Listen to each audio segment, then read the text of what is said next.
عن عبد الله بن مسعود رضي الله تعالى عنه قال رسول الله صلى الله عليه وسلم من أراد أن ينجيه الله من الزبانية 19 حرفا فليقرأ بسم الله الرحمن الرحيم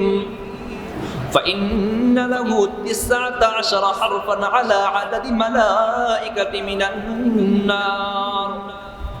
আল্লাহর নবীর জালিলুল কদর সাহাবী হযরত আব্দুল্লাহ ইবনে মাসউদ রাদিয়াল্লাহু তাআলা আনহুর বর্ণনা তিনি বলেন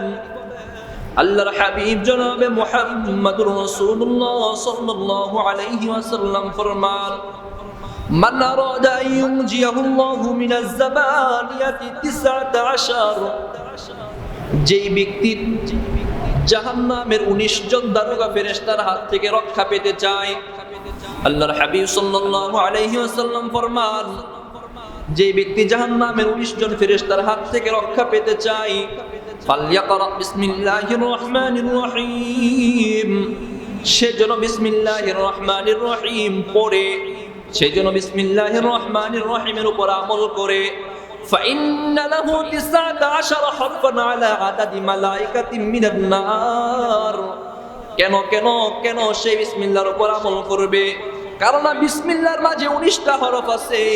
এই 19টা হরফের উপর আমল করার কারণে